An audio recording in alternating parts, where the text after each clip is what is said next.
So yes, basically I'm trying to stream to multiple pages, but mainly to Facebook and YouTube.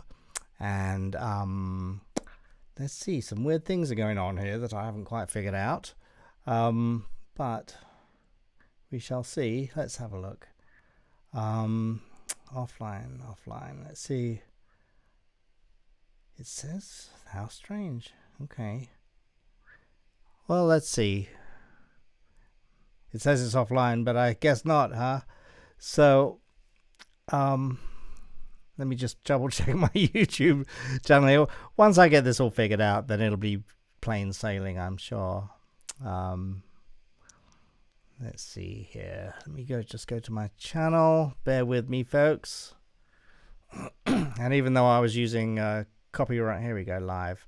Copyright approved music that I've paid for, Facebook seemed to think that it wasn't. So that was probably an issue as well. So that's odd. I'll have to look at that. But I was using legit music. Anyway, let's have a look. I'm seeing some comments come through. So it looks like I'm live on my Facebook page. I'm sorry, on my YouTube page. I'm seeing that now too. And I'm getting messages from Claire and David and Lizzie and Pete and Bill. Okay, so it looks like, even though it says in my restream, basically what I'm doing, let me explain what's going on here. So I'm using a software called Ecamm, which is really good. Normally I'd have fancy overlay graphics and all kinds of weird things and stuff like that, which I will at some point, probably next time, but right now it doesn't really matter about that stuff. Let me just turn my mic down a bit. And what that does then is I can stream directly from there on my little laptop into another app, which is called Restream, which then sends it out to my, what is it, at the moment, 3 Facebook pages plus YouTube. So I send the feed out once, and then it feeds it out to multiple channels. So that way they handle the bandwidth for everybody else. I've just got to push that one feed out to Restream. So Restream was not showing my personal Facebook page, but it looks like it's my private Facebook page, which a lot of you are actually on. But it looks like it's going through there now finally. So that's good. So you're all guinea pigs, which is fantastic. For me, not for you. It's terrible for you, but it's good for me. But I will figure this stuff out. But on the Restream window, it says I'm offline, so I don't know what's going on there. But I can see your chat here at least for some of this stuff. So okay, and Pat, hey Pat Garrett, hey the good old yummy Pat, and Leroy, Simon, Jessica, hello Jessica, hey long time no see, Jason. All right, so okay, let me know where you're viewing from, which page you're looking at it from, because I have my private, my sort of personal Mike Quinn Facebook page. I've got Mike Quinn Official, which is the one with the Last Jedi picture as the banner, and then Mike Quinn Autographs, and then my YouTube channel. It looks like 2 people are watching live right now. One of them might be me. I don't know. So let me know where you're looking from, and then I will learn from this. JJ, hi. Catherine, oh hello Catherine, up in Canada. So viewing on YouTube. Okay, so Leroy's on YouTube. All right. Sorry about the low quality bandwidth right now. I have where I live. It's like this place was built in the 1830s, and it's like one little row of cottages surrounded by trees and river and lakes and goodness knows what. But it has old school cable coming into here, so it's adequate for one really good downstream for like a TV streaming, Netflix and that kind of thing. I can get good for the most part good downstreaming, but not multiple streams. If there were many people in this house, it wouldn't work. And then uploading, like what I'm doing now, is super tiny. So I'm streaming now at 720p and at 24 frames per second. I'm not streaming normally at the high definition that I would prefer to, and at a higher frame rate. Also, I'm just using the camera, the webcam in my laptop, so that's why it's picture's a bit dodgy. But I will work on that soon and get it all nice and sexy for you all. But okay, Liz is watching on YouTube too. Okay, there we go. And okay, so it seems like it's working now, sort of. There was a connection issue with just my personal page, and I was like, why is that? Because I know I'd done it before, in the summer, I think it was. Anyway, this is an interesting experiment, but what I want to get to here is, obviously I want to be able to connect with you guys a bit more regularly, and ideally I would get to, if I can, once a week, and maybe mixing in live streams where we can sort of have a bit more of a chat, mix those in with my pre-recorded diary videos and stuff like that. So it'll take me a little while to get there, but I'm not in any hurry. I'm just kind of gonna make this work for me as I can. So there's no race or anything like that. The main thing is to have it be fun. But I when I can get this all to work, it's going to be great. And next week I'm off out of the country, so I'll be using my phone to record little travel videos of what it's like to do these conventions and stuff like that. So I also have another video that I partially recorded over a week ago, and it all went horribly wrong, and I want to make a video about it going horribly wrong. So that's going to come on at some point soon as well on my my new YouTube channel. But so let's see, everyone's saying it's looking good. Okay, well, that's a miracle, because I have like a tenth of what they recommend for streaming. So if we do get knocked off, if we do get bumped off, which did happen last time I tried to do this months and months and months ago, just come back on and you'll find a new stream, hopefully. But hopefully I won't get bumped off. So we'll see. Anyway, Barbara, hello Barbara, Daryl, Matthew, oh my goodness, look at that, Michael Farnham, yeah, wow, okay, brilliant. So we have a nice little group. Well, thank you for checking in, and for those of you that partake, for tomorrow, happy Valentine's Day. So, well, look, I tell you what, let's get into what I was planning, because there's a few things here that I wanted to talk about. First thing is, tomorrow, I think it's tomorrow, is Toby Philpott's birthday. I think he's going to be like 76 or something, so he's a kid yet. Let's have a look. There he is. There's our little Toby in a Mystic from the Dark Crystal, which sort of was when I first met Toby. We'll move over a bit. You can't hear me then. When I first met Toby on Dark Crystal, and we were doing Great Muppet Caper at the same time. And rehearsals for Dark Crystal, and of course worked with him on Return of the Jedi. But I wanted to wish Toby a happy birthday. Let's see what else we got. Oh, and of course we always forget that we worked with Toby on Who Framed Roger Rabbit, and that's him in the middle there working this is all us working on the octopus bartender in Roger Rabbit. And there's Toby in the middle at the top working the cigarette lighter and cigarette, I guess. I think he lit a cigarette. The octopus lit a cigarette. So that was all on like strings and stuff. And I was doing the cocktail shaker, which was on a string and a bungee cord set up. So it could be sort of shaken like a cocktail shaker, and they'd animate the octopus on there. So that's Toby on Roger Rabbit. And of course, Toby inside Jabba the Hutt from the documentary. Which some of you will have seen, because he was doing the left arm and the tongue, I believe. Jabba the Hutt's tongue. Oh, there he's juggling. Nice, look at that. 1, 2, 3, 4, 5 rings. Brilliant. I love it. Old shot. So yeah, there's Toby. Let me make that a nice big picture there. There's Toby's hand inside the tongue, and of course I slammed it all up, and he kind of, I think, was supposed to like try to attempt to sort of slobber over Carrie, but I think accidentally he probably did actually lick Carrie Fisher by mistake. And there's another nice old run of Toby there juggling on a chair with back in those days it was black and white except for the juggling balls, which were sort of a teal blue apparently.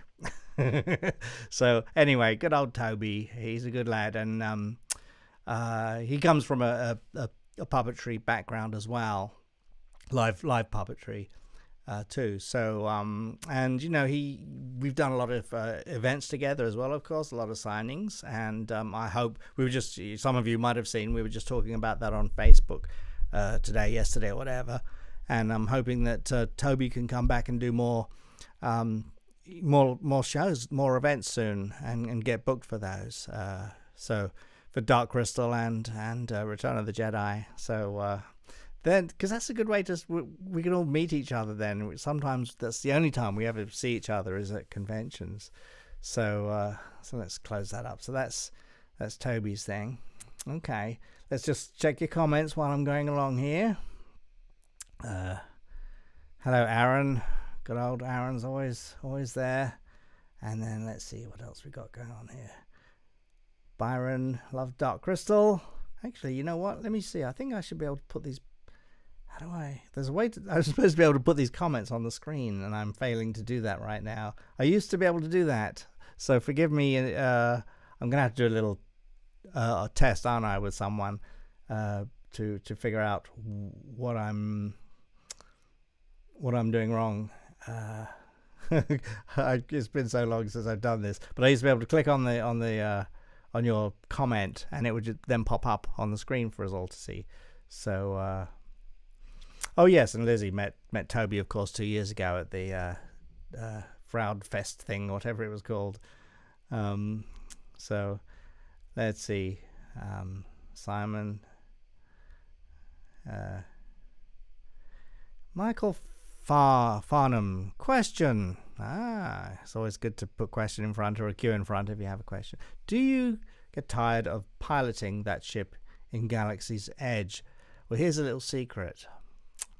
There's actually 6 9 nums all rotating, 9 for the animatronic version on a wheel, and they're all programmed. I think there's footage or a picture of it somewhere, and they're all programmed to work because there's like 6 versions of the ride happening at the same time. Probably not allowed to say that, but anyway, I just did. So it's this weird animatronic, just the upper part of 9num that they work at slightly different sequences for the different parts of the ride. So yeah, I think that's right. I think at any given time there's six parts of the ride working at the same time at different parts. So there's 6 of me. So there you go. Sorry about that. Spoiled it now, haven't I? Eve, hi Eve. Brian, hi Brian. Jason, I can see Facebook comments. Yeah, under the screen. Yeah, I want to be able to like put them up on here in front of me. See, so and there's a button that lets me do it, and I'm failing miserably, but that's okay. Yes, Monique, I'm in the forest again, in the forest of Endor, or Sherwood Forest at least. Claire, no, I wasn't involved in the new Fraggle Rock. That was like the original, shot in Canada, this time in Alberta, not in Toronto. But like the original, I worked on the co-productions in the UK and France and Germany. So mostly they have to hire Canadians for their funding and all that kind of thing. So the majority of the performers and crew were Canadian, and then just a few key people brought in from the States that as they needed, that they could get away with, basically. So it was really hard for them to pull in too many people from the States. But they had to bring in people like Karen Prell, of course, and John. But yeah, and Dan. So they got a few, and Donna. Yeah, so they got a few people, which is good, a few key people, and the rest are all Canadians. So now, if they want to do some Uncle Matts over here again, I'll be happy to resume doing some Matts for them. I guess I should put that to the producers. So after all these years, it's great though. It looks really good, doesn't it? It looks amazing in high definition and colorful and beautiful. So Forest of White. Hey, Justin. Kristen. Hello, Kristen. How you doing? I'm enjoying your videos, by the way. Very funny with the distorted face and voice. Really good. Makes me laugh. So let's see. Just looking at your little comments here, Nick. Clicking on any comment. I know that's what I'm doing, and it's not coming up, isn't that? Yeah, I'm in Restream. I'm in chat. And I'm clicking on the comments and they're not coming up on the screen. I must have a setting wrong. You're right though. Hey, there's Toby. All right, is that how I join in? So, Toby, we were just talking about you. You'll have to go back and watch the replay. I just did a whole happy birthday for you. So happy birthday, Toby. In fact, man, I should have done that afterwards. But anyway, I showed a few pictures of you and said nice things about you, which is good. So welcome, Toby, and happy birthday. I think it's for tomorrow, isn't it? I believe, if I'm not mistaken. Either way, happy birthday, Toby, and welcome to my little attempt at a live stream here. Let's see. So yes, in Mark, as Mark's saying, the songs in the new Fraggle Rock, there's a combination of redone original songs and some new songs as well, and some of the storylines as well. So good. Well, everyone's telling Toby happy birthday. There you go. So yeah, Toby, go back and rewind to near the beginning, and maybe about 10 minutes in or 5 minutes in, you'll see your little birthday tribute. So there we go. So what else can I tell you? Something else I just kind of wanted to bring up, actually. Let's go to this new scene here. Douglas Trumbull, visual effects specialist and extraordinaire. He passed away a few days ago, last week. And he was a pioneer in visual effects. And I kind of felt it important to mention him.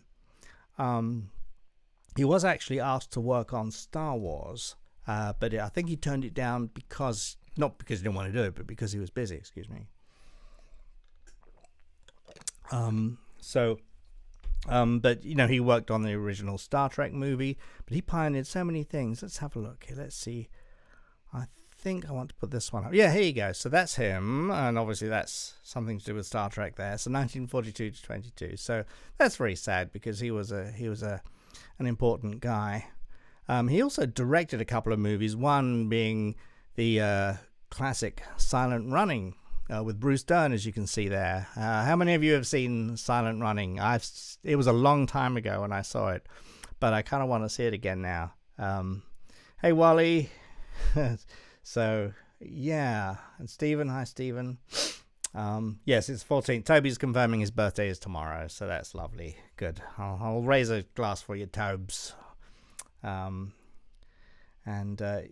Yes, and that's right. As Jason is pointing out, Doug Trumbull worked on Close Encounters. Thoughts on Size Noodles in the Book of Boba. Did she survive? I suspect not. I mean, but Max survived, and I don't know how Max. We're still trying to find out how Max Rebo survived the sail barge explosion thing and turned up in Book of Boba.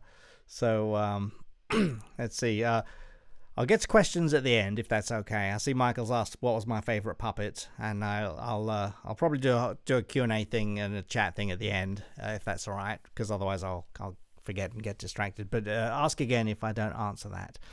So yeah, Cool Running. So yeah, Cool Runnings. That's different to Silent Running. Justin, yes, actually, Cool Runnings is good. Definitely want to see that again. Let's see what else. And of course, already showed that one. Here we go. And of course, Doug sort of created so much for the Back to the Future ride at Universal, which I saw a bunch of times. It's been closed a long time now. But it was amazing because they built this whole miniature model set that the cars, you didn't actually fly through, but you felt like you were flying through because everything was projected in this big 70mm, I think it was 60 frames per second dome. And what was it? I think he called it, I don't have my show notes up now, but I think Doug called it show scan. And so he was one of the big proponents of a higher frame rate back when everybody was doing 25 frames per second on their films. sorry, 24 frames per second. I forget where I am.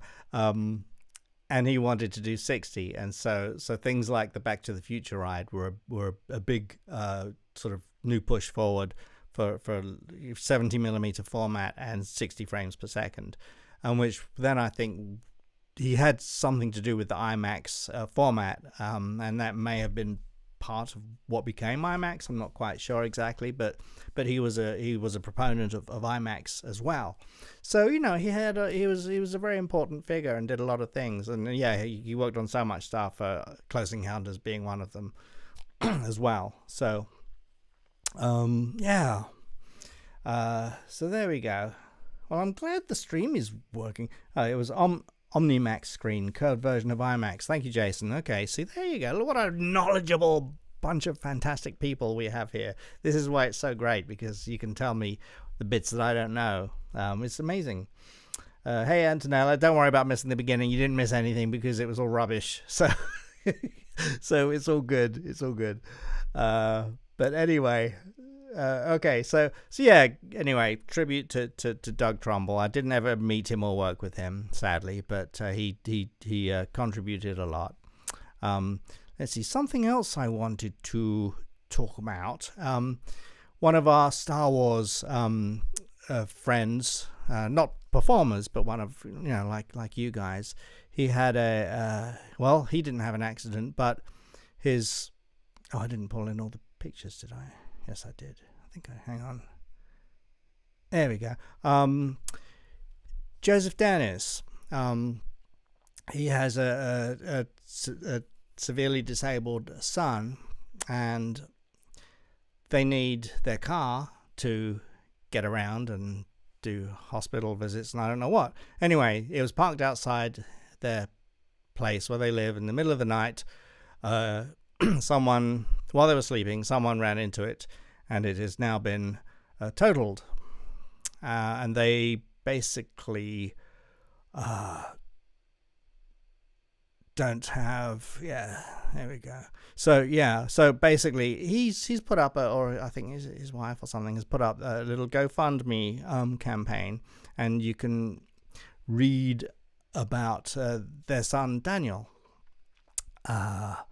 And they're just trying to raise a little bit so they can, I guess, because apparently the insurance will cover the remaining payments, but of course it won't cover the replacement of a vehicle. So they're now without a vehicle. So they've set up a little GoFundMe, and I just wanted to mention that here. And let me just pop that up. So that's where it is. But you can also ask me on Facebook or find him on Facebook as well. He's a big Joseph is a big Star Wars fan, big huge Star Wars fan, and that's kind of cool. So anyway, just thought I'd mention that. And I wish them all the very best and that things can work out, because that is just so unfair. The same thing happened to me just before I initially moved to the States in 96, I think it was. 97, I don't know when I moved. But anyway, I had a car I'd bought from new, Austin Maestro, nice, decent car. And then it was parked out in the street, and some kids, like 14-year-olds apparently, were joyriding another car and smashed into the back of mine, totally warped the frame, and it was a write-off. And what I got back from the insurance company wasn't enough to replace anything even close to that. So, I was so bummed. And it was because they were minors. I guess they couldn't do that much with them, So it was a real horrible situation. So I really empathize with that. Anyway, okay, so that's that. All right. Next order of business. What else have we got here? Let's see. A lot of you know about this, but I do want to bring it to your attention for those of you that don't. In fact, I have some updates on it. So we're in the middle of doing this a special signing thing right now. Trevor and I. Trevor Butterfield, or Butter Trevor Field, as I think I'll call him from now on. He might not like that, but he hasn't got any choice. So of course he was in various parts of Star Wars there, as you can see. But as you know, as some of you know, he was there we are. We're on a plane going to Germany, so that was kind of cool. I don't know why I put that up there.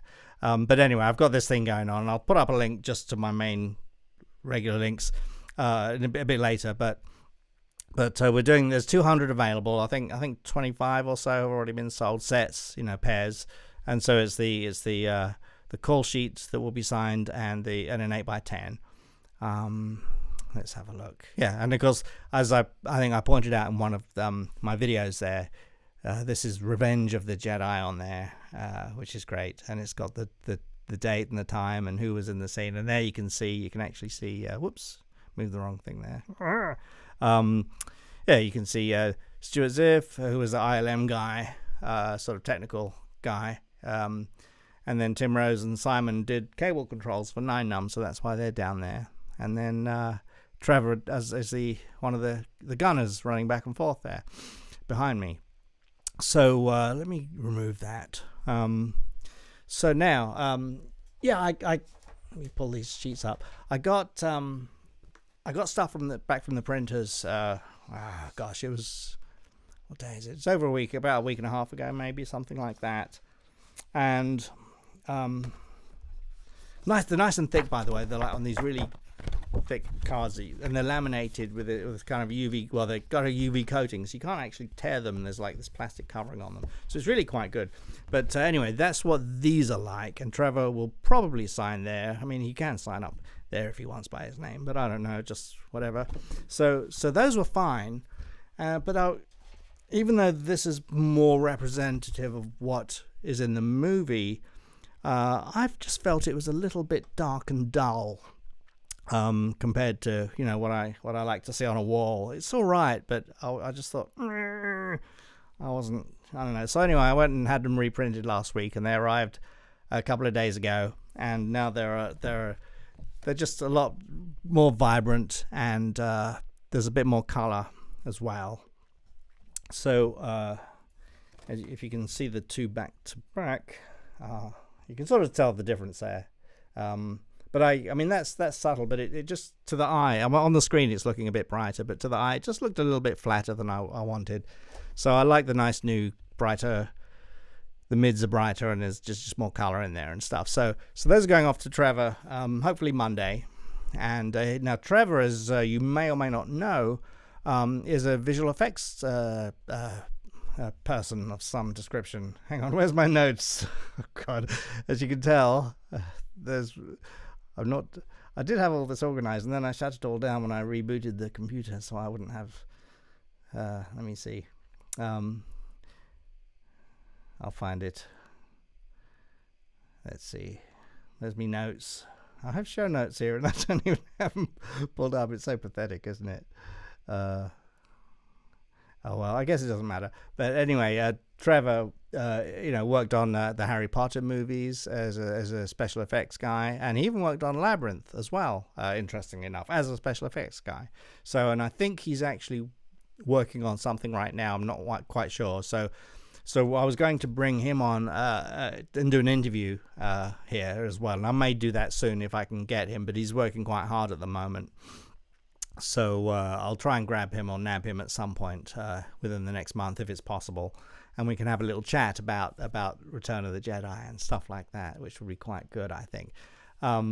But anyway, so I'm going to mail those off to him, and then as soon as he can get to signing a big old batch, he'll do that. I think it will be soon, very soon, and he'll send those back to me. We're doing overnight special deliveries, so everything's kind of quick and safe in the post, and then I'll get your orders fulfilled.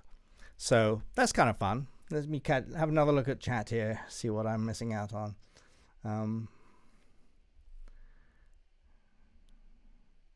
Star Wars, what's that then? So, just looking at all your various comments, I missed. Oh yeah, okay. So some of you have done the Back to the Future ride. Yeah. Okay, just backtracking there. Sorry, I missed a few of them. I've been talking too much. but that's why I'm here, isn't it? Hello, Ron. Let's see. Lee. Yeah, a bunch of you have ordered these already, which is great. So, but I kind of I want the quality to be good and for everyone to be happy with it all. So it's worth the extra cost and the week and a bit delay for reprinting. But anyway, Trevor's out of town. Hello, Bill. Yes, okay. So Michael went to the Back to the Future ride when it first opens. It looked like I think I was there fairly early on and went several times. It was running for what, 15-20 years, something like that. It was amazing though, wasn't it? It was great. I really loved it. So clever and fun and just why did it have to close? Why, because now all that stuff's come back again. It's almost retro and people love those movies again now. I kind of wish they could just keep that stuff going forever. So well, Bill is here. Bill Goss. Hello, Bill. Thank you, Mike. Like my forest. So, ages and ages and ages and ages and ages and ages and ages and ages ago, Bill sent me a little pack. And I opened it to make sure it wasn't going to explode or anything. But I've not actually looked inside yet because I kept saying, well, I'll wait and I'll do it. And nothing ever happened. So I'm going to do it live now. You're going to see my very first, what would be an unboxing. So, okay. So let's see. Oh, what's that? Something with someone else's address on there. I don't know what that is. What's that, Bill? Why is there someone else's address on there? What's going on?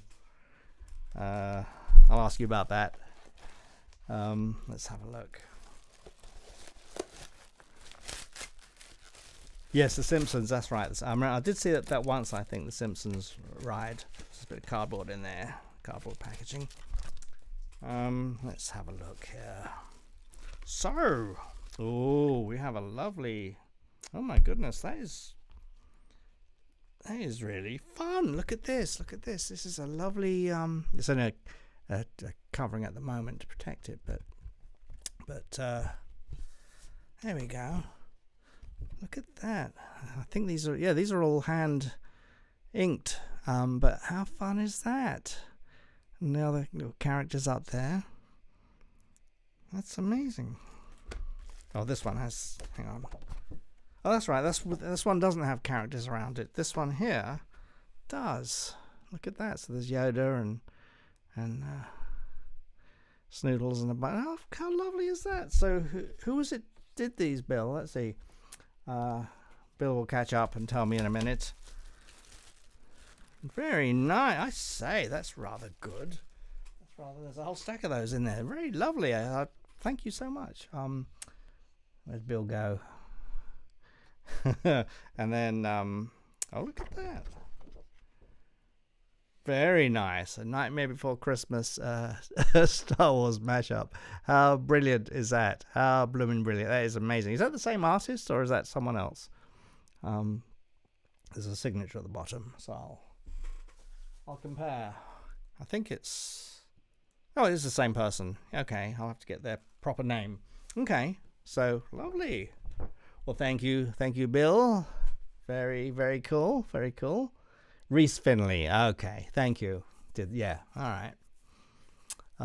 Thank you. So yeah, it took me a month to open that thing. But anyway, what more fun than doing it live in front of billions of people watching this thing live stream.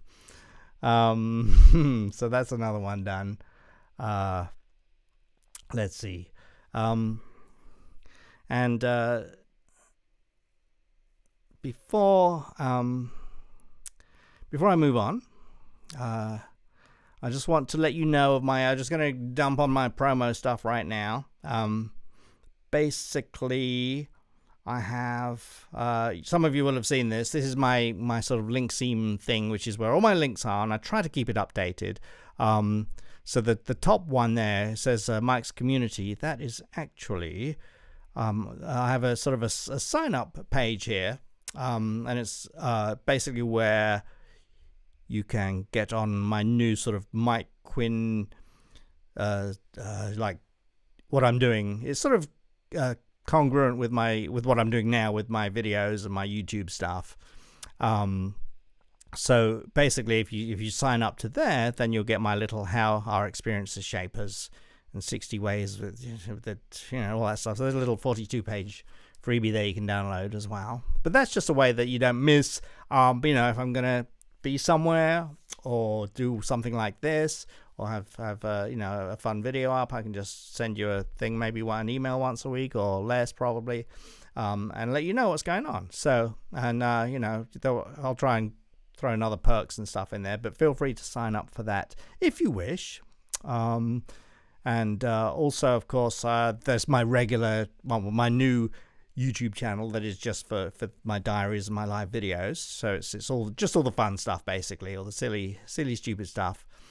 So do subscribe and like on that, and that will make a difference to me. At some point, I will be able to get sponsors and that kind of thing, and then that will help pay for doing better quality videos for you and that kind of thing, and still keep it free for you as well, which is the important thing. So the more you can do that stuff, the more it helps me to produce better quality things and more fun for you for free, which is what we love. So why not have a sponsorship or whatever? Do that, help pay for that stuff. And then some of you know, I have this my little Cameo thing going on, where a lot of you have already got some lovely orders and stuff, and I've got all these beautiful 5-star reviews, so those are always fun. So that's also linked in my main thing there, so which is this. So, and that's at the top in my bio in my Instagram page, and you should also see it in my main link on my Facebook pages as well. Under wherever there's a URL or whatever website address, it should link to this, and I'll try and keep this up to date with all the new things and put the newest stuff at the top and that kind of thing. So feel free to do that or ignore it as you wish, but I'm trying to sort of make everything a little bit easier, so I just provide. In fact, there it is. No, that's not it. Hang on. Where is it? Where's my? Oh, hang on. Is that it? I'm trying to find where I put. So, where did I put this thing? Hang on. I put a link to. I just had it, didn't I? That's not it. That's not it. That's not it. That's not it. There's somewhere there's the. God, it must be buried in another menu. Lovely. Well done, Michael. That's fantastic. Oh well, I'm not going to worry about it, I suppose. But anyway, you'll find the link if you need to. But there is a link somewhere, which I was going to put at the bottom of the screen here and have failed miserably, of where to find that stuff. But it doesn't matter. You're here. You're here. I'll get it right next time. You know what? Things don't have to be perfect or anything like that. So, okay. I guess he asked if you can hold up the drawings again. She just missed the opening. Thanks. The sketch cards. Yeah, I have the original sketch cards are still available on, again, linked from my Linkseam link. And are you talking about new sketch cards, like different ones? Let's see, who was asking that just now? Peter Barnes. Yeah. You're talking about new characters. So yes, these are the that you wanted me to show again, right? So there's one with and without the other characters. Really, really fun, aren't they? They're lovely. You can see all hand inked and stuff. So, and then this is a print of the other one there, the Nightmare one. So lovely. Okay. So let's see. Yeah. Thanks, Toby. Yeah, I'm trying to. The thing is, you don't want to send people to 100 different places because it's too confusing. The more you can just show people where to go in one spot, it's just easier, isn't it? Thanks, Callisto. Yeah, take care. I'll see you later. This is Endor behind me. Yes, it's Endor. It's an Endor and Sherwood Forest mashup behind me. Computer games on Twitch. Thanks, Chris. I would not rule it out. I'm not a big gamer. At least not the newer stuff. The shoot 'em ups and that, and the third first person things and all that. I have animated that stuff in games before, but my poor little fingers, kind of have trouble keeping up, and I'm a bit rubbish at killing thousands of people at once in 1 second. So I like the other kind of the old school CD-ROM games and stuff where you'd go exploring, or the old LucasArts ones where you'd fly the Falcon through Beggar's Canyon and all that kind of stuff. I don't know if you'll remember that stuff. So those were the kinds of things that I used to like playing. I don't really have a lot of time for gaming though at the moment, and in a way, sort of figuring out disasters like this here, those are a big enough challenge for my brain. I don't need any more games to challenge me. So this stuff's hard enough as it is. There you go. Thank you, Gabrielle. Put up my links. Thank you on the chat there on I assume probably my main Facebook page. So thank you for that. That's very kind. Look at that. People moderating for me already without me even asking. But Judy, hey Judy, how you doing? My foot. It was my knee. Yeah.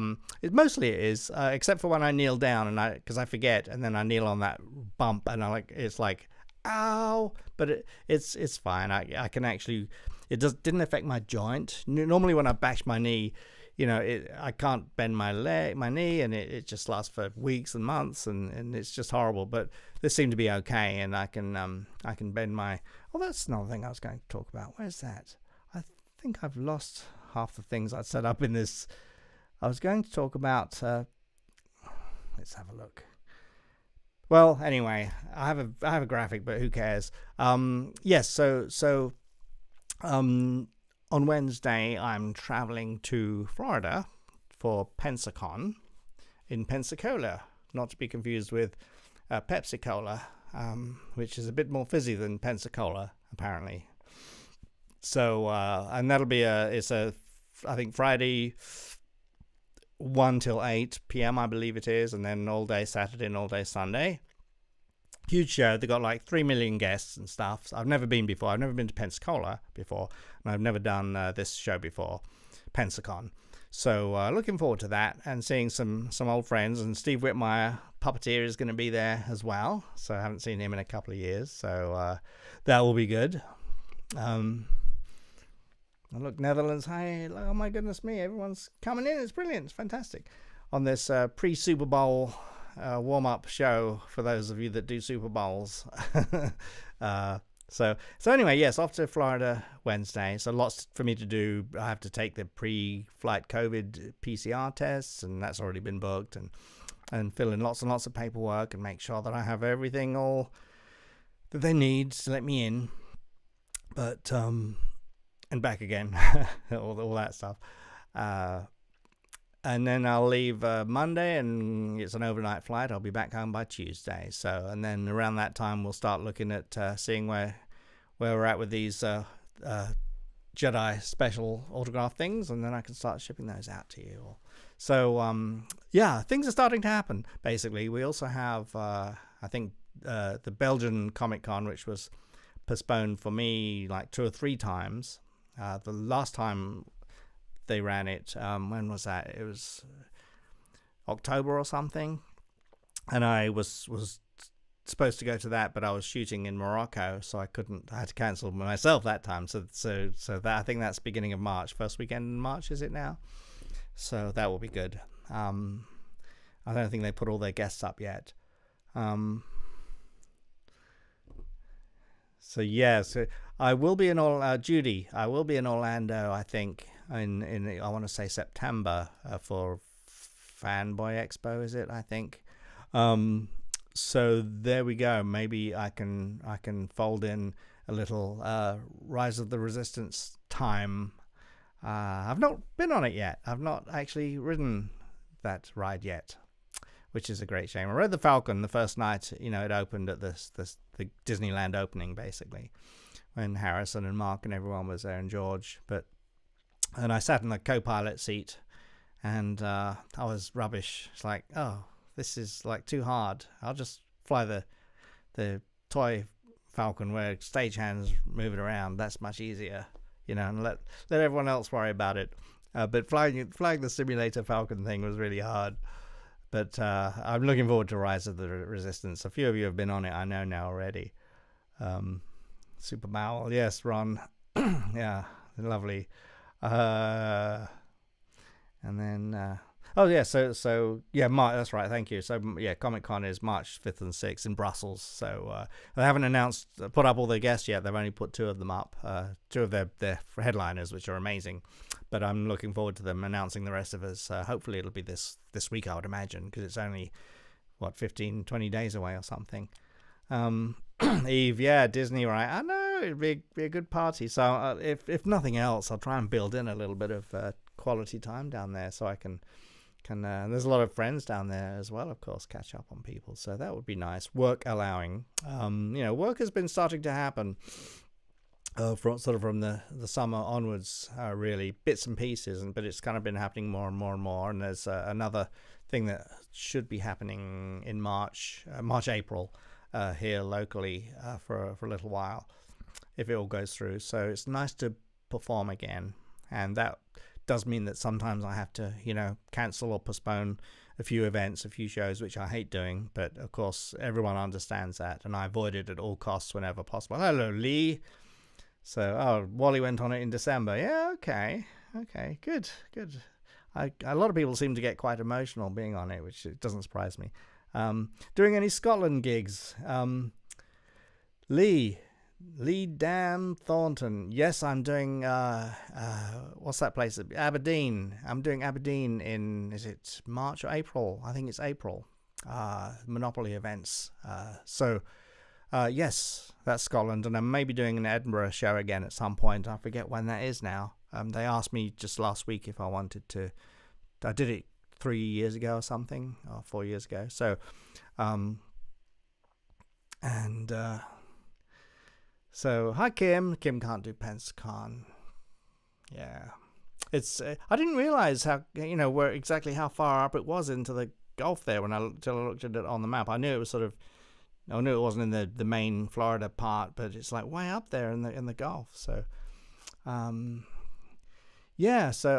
Lee, you're going to be in Aberdeen, huh? Great. Yes, that'll be nice. Keith, what are you? Keith D. Winter. Were you at a show this weekend? Did you just do a signing this weekend, or was that last weekend? How many of your characters are made in Funkos? It's something like things that I've had something to do with. It's probably 4, 5, or 6 of them. Yeah, because you've got 9 numbers, 2 of him. There's the baby Ewok. There's Reese. No, there's a Reese one, isn't there? There's also Audrey 2. I think there's 2 versions of that, which I puppeteered part of. And then there's, what else is there? There's somebody else. I mean, I helped with Akbar, if that kind of counts. So there's 6 at least already right there. And there might be some others I'm not thinking of. Oh, so Pensacola is nice. Yeah, I'm looking forward to that. So it might be a bit chilly and rainy. I'm not quite sure, or it might be changeable. So I guess a little bit humid. So it'll be a bit different to here. But I'll try and bring clothing that's appropriate to switch in and out of layers, I suppose, while I'm there. It's going to be good. Shows are getting booked out, so lots more travel, and which will be good for me, keep me moving a bit more and not just sat here in the forest building fires, shooting at stormtroopers and things from behind trees. So that will be good. It'll be good for me. But just looking forward to more performing again. So, no perfect time of the year. That's true enough. Some of you will have watched all of Book of Boba Fett now, and some of you will have seen Fraggle Rock too, right? So looking at your comments. Oh, Keith's been doing his. Okay, I thought you had a show coming up, but maybe you do, or maybe you already did it. But yes, he's doing his Manchester City work. That's a football club to the uninitiated. So yeah, Keith keeps busy. Durham March 6th. That's probably what I'm thinking of. Okay. Okay. Yeah, that's right. What was I up to in Morocco? I was working in animatronic creature, animal for, what can I say? What is it for a series? Not Lucasfilm, so don't get excited. Something else, but I don't think I'm allowed to say yet particularly. I believe it will be one of their flagship shows in the summer, like July or something. So as soon as I know and I'm allowed to say, then you'll hear me go on and on about it for 100 years. So Chris liked Book of Boba Fett, yeah. Mrs. Cresswell wants to know, where do I hide the stormtrooper bodies? In the foliage and undergrowth, of course. We use their helmets as soup bowls and things like that, and then all the bodies sort of feed the earth and make the trees grow big. It's lovely. Yes. So there, Mrs. Cresswell. Okay, so what else? What else am I missing here? I think I've run through a lot of the main things that I wanted to cover so far. So, you know what? As I think of things that I've forgotten and didn't prepare properly, I will... So I see Peter now on the YouTube chat. New sketch cards from your celebrity friends. Yeah, I did ask a few people about that actually. I know I mentioned it to Dave Barkley for Jabba, and he was quite interested in that. The thing is, most people don't have the mechanism or there's things in place to make it happen, because it's a big deal. You got to do the Photoshop layouts, and you got to get it printed and have all the things to ship it with, with and stuff like that. It's just a lot of work to generate and create and make happen. So that's why I facilitated that with Keith, with his character. But I'd be happy to do that with some other folks as well. They seem to be quite specialized and limited runs, basically, but they are quite. I think it's quite a fun idea. But as I said in one of my other videos a long time ago now, doing sketches is actually a really old thing. Actors and people have been doing it for a very long time, which in Hollywood and stuff, which surprised me. But it's quite fun. So I'll see if let's see, Janice. Hello, Janice. Never forget when you made the couch talk at Star Wars Weekends with Warwick. You remember that? Yes. The sofa. I think I got a cushion and started making it talk. Yeah, you were there for that, huh? That was a long time ago, wasn't it? That was fun. I really had a good time doing those. I missed Star Wars Weekends. I think that was the last one I did, because I did 3 of them. Yeah, good old Warwick. So that was nice. I'm glad you remember that. My goodness me. Pat, give your love to Steve. Yes, I will. Yeah. I'll definitely do that. He'll be glad to hear from you. Let's see. Pete Barnes. What do you get if you mix a bounty hunter with a tropical fruit? Mango Fett. I want to try that. A little sorbet or something. I want to go back to Wadi Rum. Let's work out there again. Join you as your PA. I know, that was amazing. We caught the back end, I think, of the summer, so it was quite hot to start with. But I think we were there 3 weeks, and by the end it was starting to cool down surprisingly quite a bit for a desert. And it was a lot cooler than where I was coming from, which was, Palm Springs and up there, which was a lot warmer, although it looked very similar with all the red and the mountains and the sand and all that kind of thing. Geographically, it didn't look that different to where I lived, but it was actually, that desert was a lot cooler than where I lived. So it's like, I wouldn't have minded it being a little hotter and a little warmer, but there you go. But the scorpions weren't such a good thing. But so let's see. Warwick on Tenable. No, I haven't seen Warwick Stufa on Tenable, actually. I think, is Tenable unobtainable? I'm not sure. But I don't even know what channel that's on. But Warwick's been super busy, as some of you will know. So good. Danny, seeing you in Florida. So good. Yes. Good. It'll be fun. I know. I've never. It's a busy show, right? I mean, although I've found that the ones I've done, for the most part, have been like packed. Super busy record crowds. Everyone's just ready to get out and do this stuff. So lots of questions coming in. Okay. Willow. Yes, Willow might be one of the things Warwick's been busy on.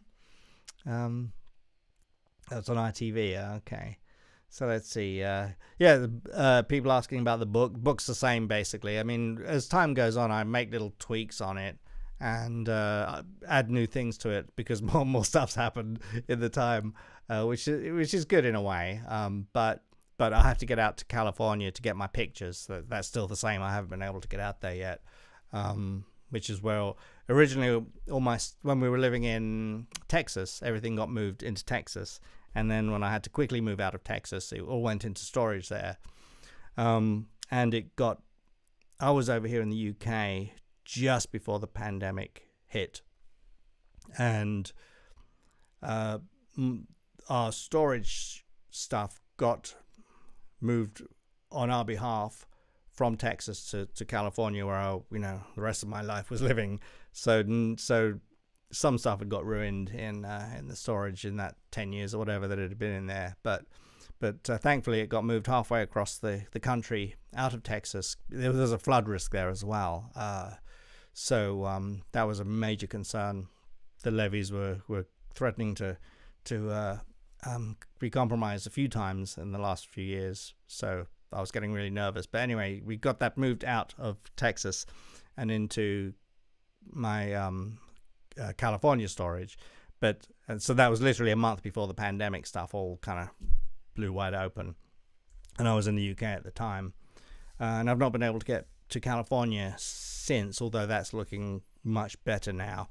So, but that's where all my archived photos are that no one's seen. They haven't seen the light of day in decades, and it was way before social media. So there's some nice labyrinth ones and all kinds of some of my ones from when I was a kid, like personal photos and stuff. I got within the last couple of years from my mum's house.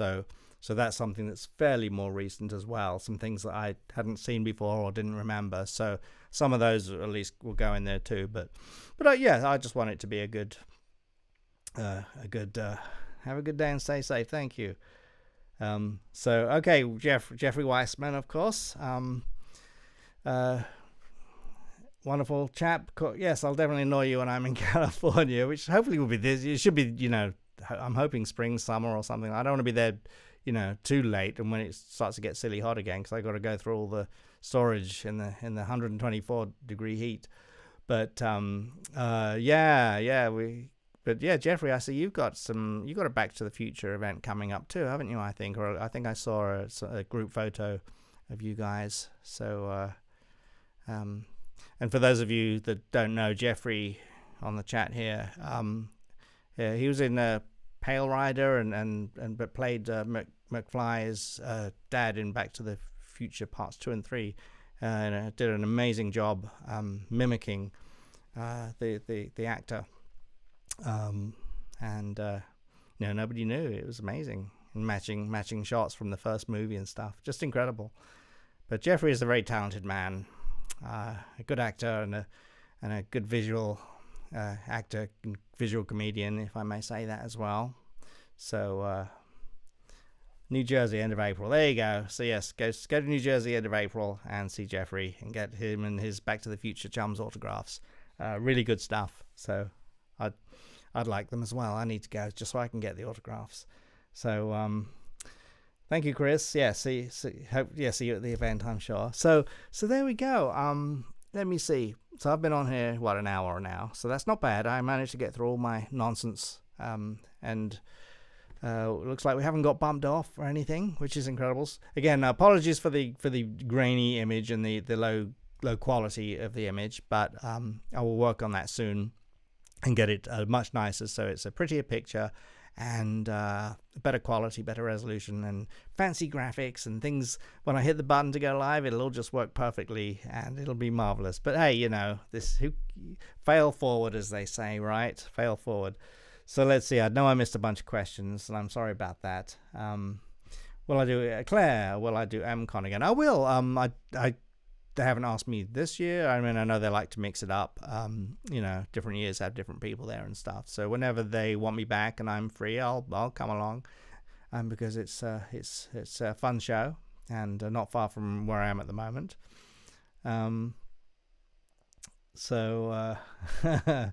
Let's see. I'm trying to remember some questions now. What was the heaviest Muppet I worked? I think was one of them. Heaviest Muppet I worked. Heaviest Muppet. I'm trying to think. Most of them are not heavy because they're they're built to be lightweight by professional puppet builders. So in terms of Muppets themselves, personally, I don't think I've really worked anything that's super heavy. But if I wake up at 3 o'clock in the morning and remember that, I'll personally call you and let you know. Some of them are just a bit big and unwieldy and stuff, but nothing comes to mind really. That's heavy. Not Muppet-wise. Other non-Muppet things, absolutely. Caitlin, what are my thoughts on Ron Muick? Wow. Well, I'm actually, for one thing, I'm very pleased for Ron because he's found something. For those of you who don't know, Ron Muick is Australian, and he was, I guess he was puppeteering out in Australia. And when in the early 80s, when Dave Goelz was working Uncle Traveling Matt for Fraggle Rock, he did a few Uncle Matts out in Australia. And I think Ron was hired to be his assistant to do rods and things like that. And Dave was so impressed with Ron Muick that he told Jim about him, and Jim Henson brought Ron Muick over to the UK for Labyrinth during 84, 85. And so Ron was the main guy, I guess, inside Ludo, and Rob Mills did some Ludo. He was like the second guy so they could tag team inside Ludo. And then I worked with Ron Muick on, I think he designed a little bit of stuff on the Ghost of Fafnir Hall. I think he did the maquettes maybe for that. I'm not sure if that's right. But he certainly did the sculpts for Jim Henson's Mother Goose Stories. So that would be, again, early to mid 80s. So he was at the... I have video footage of him at the pilot on Mother Goose, which was kind of fun back when he was still a puppet maker. And then worked with him again in, I think it was 86 or 7 on the Tale of the Bunny Picnic. He played the storyteller bunny as well.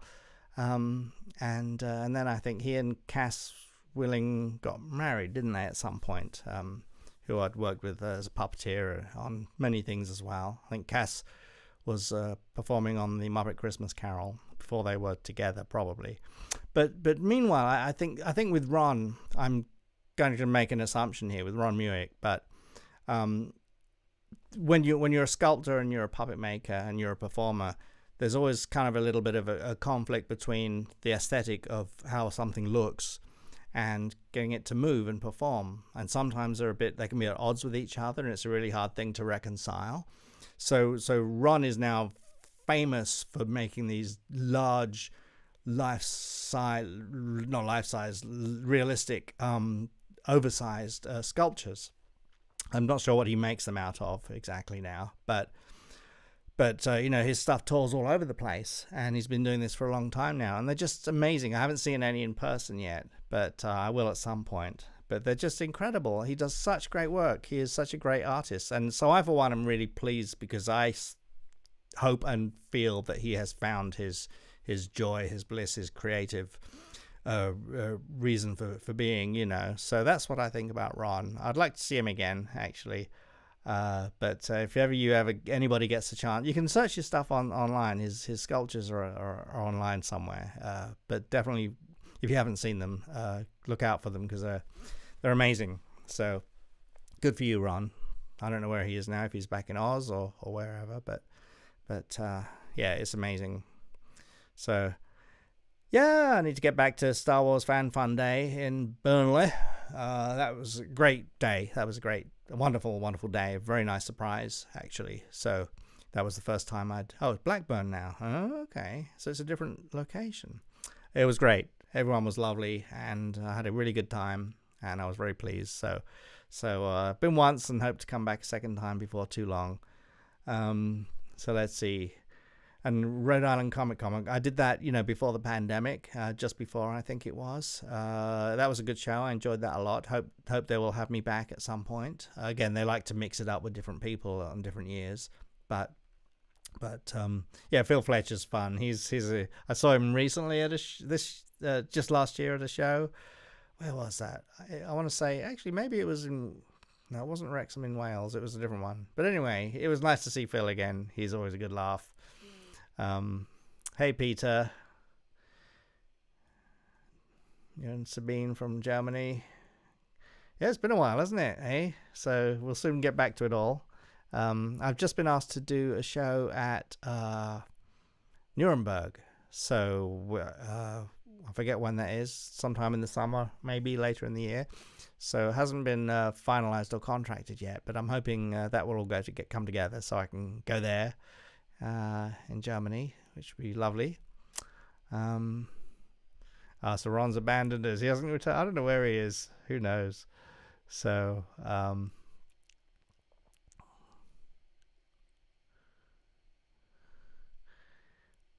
let's see. Was it crammed together when you all puppeteered Labyrinth scene with all the goblins? She's going. Was what crammed together? Oh, was it cramped? Were we all cramped together? Yes, we were. Although I was in the front row, so I was okay. But yeah, like Warwick Davis was in his goblin up on a box, and I think his mouth was radio controlled. So yeah, we were all like reaching in, piled in tight there, as tightly as we could be, for sure. All trying to find that little space. That's always the thing when you're doing even a Muppet scene. You try to find that little place where your head can be, where you're so that all the Muppets can be seen in a tight space, but where you are not seen, but you can still see a monitor. It's almost impossible, but it's a thing. So there were some other questions. I think one of them was what was my favorite puppet or Muppet. I can't remember which one it was. I saw that earlier scroll by. I don't know why my comments are not coming up on screen. I'm going to have to do a test on this. I'll try and get it figured out for the next time I'm live. Favorite. It's so hard. Puppet wise, there was a guy that I built for myself and performed years ago in the UK in the late 80s. That I really enjoyed. So I do want to rebuild him. I keep talking about that. And sort of bring back a version 2 of him. I've been saying that for years now, so I will do that because I think I really want to. Muppet-wise, it's hard to pick a favorite Muppet, really. Some of them are kind of hard because they're these legacy characters, and you can't really make them your own. You have to try and mimic the visual style of the original puppeteer and honor that. And it's quite a responsibility. It's a very hard thing to do. So, but it's also epic and awesome.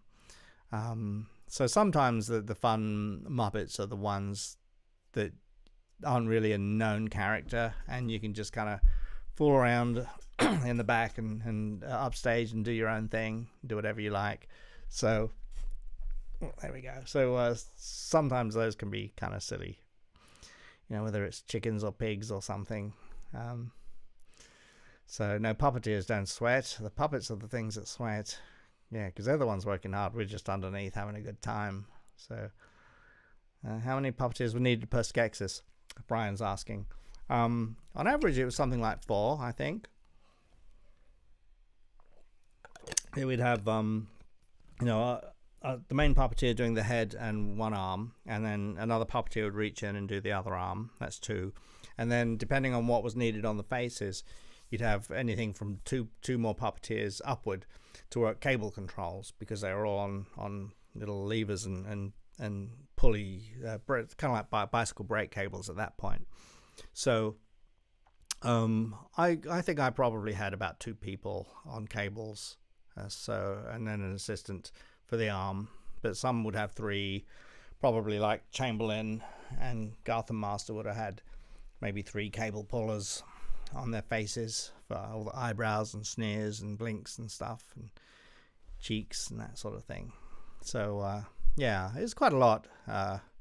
So let's see. Hello, Benjamin. How's it going? It's good. Look at that. All these lovely people. And oh, someone hit a thumbs up on my YouTube channel. How nice. Thank you so much, whoever that was. Oh, look at that. I went up from 38 to 43 subscribers. That is very nice. Thank you. I won't say no to that. What was Bowie like? He was great, actually. I mean, he was not intimidating really at all, because he just kind of like was a normal guy.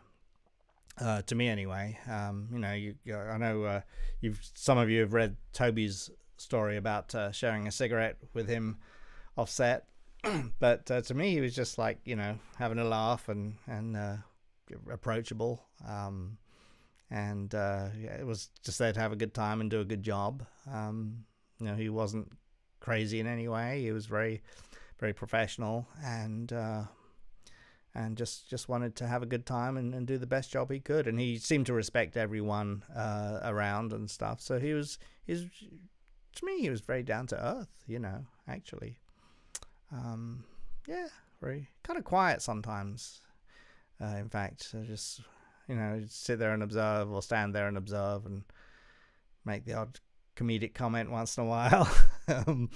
And same for the music videos too. I worked with him on the 2 music videos that went with the film. So, okay, yeah, very good. Such a great talent, and so smart and creative. And definitely, it was a sad loss to find, you know, that he was sick and had to leave a bit too early, you know. So, but he shone brightly, and he left us with a lot of great things, and I'm sure that's all he wanted anyway. So yeah. Watching on a TV. Sorry about that. Next time, hopefully you watch me on a big TV. It'll look a lot nicer and sharper and prettier and all that kind of thing. So was it difficult? Mark asks, was it difficult not to stare at his codpiece? Well, here's the thing. I think he would eat at the executive restaurant, and I would probably eat mostly in the canteen in those days. So I don't know if he had cod or haddock or plaice, or if he even liked fish. I'm not sure. So I would imagine he'd like a nice bit of steak or something. So I couldn't really say. So I bet he liked chips though. So, how did I get into puppetry? I always liked puppets as a kid. I had string puppets, glove puppets. I made my own as a teenager. I became a Muppet-obsessed fan. And like a lot of people did that became Muppet and puppet people. And just kept annoying them until they gave me a job, basically. Jim Henson was like, well, he's here all the time anyway now. We might as well put a puppet on his hand. So that's the very short answer to that. Persistence. Not doing puppets was not an option for me. Like, no matter what it took, that's what I was going to do. So I found a way. The universe found a way. So there's a lesson there somewhere. Do you really, really want to do something enough? Because if you do, you'll probably find a way somehow. Let's see what else. So I'm trying to think what else I can let you know. So I think, as I mentioned at the beginning, basically for the YouTube channel, I just want it to sort of kind of be organic, and as I can make my little edited diary videos, I'll do that. Ideally once a week would be perfect. At the moment, I'm not even close to managing it. But as I get more proficient and more organized and keep them nice and simple, I'll be able to do that for the most part, I think. And then a few little lives once in a while like this interspersed as well. So yeah, I think it's good. It'll be fun. And it's good also to hear what you folks like. What do you want to see in my videos? Or do you just want to sort of let me find that level of what works and leave it up to me, you know. But let me know, you know, if there's something that you would like me to do in these videos, or if you want to see more sort of puppet type things, or just, you know, would you prefer more me and my shenanigans in life, or a bit of both, or something else? Let me know, and I will take that on board and see if it's something I can do. So let's see, what happened to the most puppets and other stuff with the Dark Crystal? A lot of them kind of, you know, they degrade. The foam turns to the foam inside turns to dust quite often, and the foam latex on the outside tends to kind of crack and crumble a bit. But a lot of them are in exhibits and museums and things right now, and the rest are stored away, I think, you know. But a lot would need severe repairing, or might even be beyond repair at this stage to do anything with. So shenanigans, yes. Lizzie wants to see more dancing. Okay, I may make that a thing. I could learn a routine, and yeah, I'd need Pat Garrett to help me with that, though. I think she's the only one that can save me from dad dancing, because that would be bad. So okay, so we've got dancing. We want dancing. What else do we want to see? See more Keith. Yes, we'll have to get Keith on as a guest. Although Keith and I are still, we've been threatening to do our own actual show for a few years now. So, and that still needs to happen. But in the meantime, I can drag Keith along onto some stuff of mine as well, and we can have a laugh. So that's good. So we want a bit of Keith, a bit of dancing, making notes of all this. Let's see. Do you need an assistant? Yeah, to mix some drinks though, but I don't think anyone wants to do that for me. Although I quite like mixing my own cocktails, so that's okay. Let's see what else. Some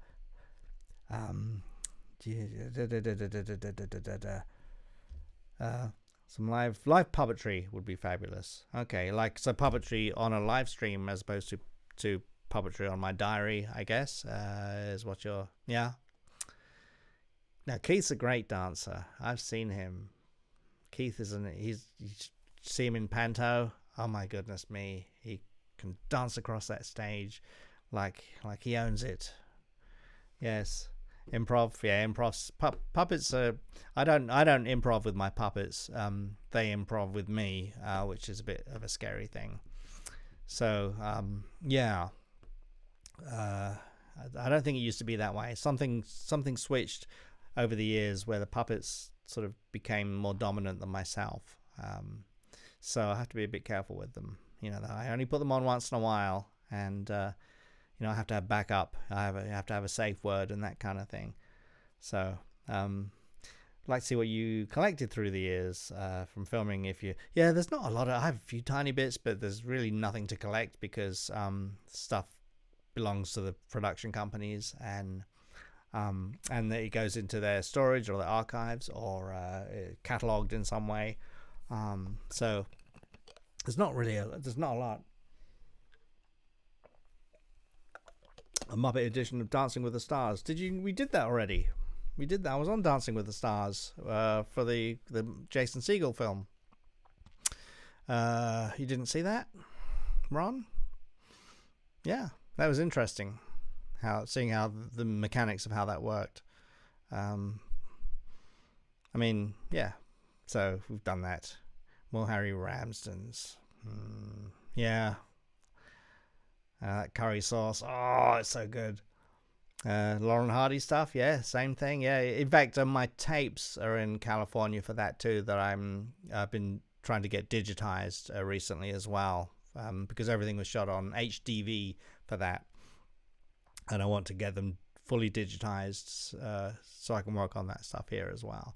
And all the images that I took and collected, and I got some stuff from the local library when I was in Ulverston for the Lauren Hardy thing too. That's all in my storage in California too. So when I'm going through my pictures, I'll have to remember to pull that stuff out as well, so I can then start putting that together. So everything's kind of been a bit stuck in limbo for the last 2.5 years, really, it seems, which is really horrible.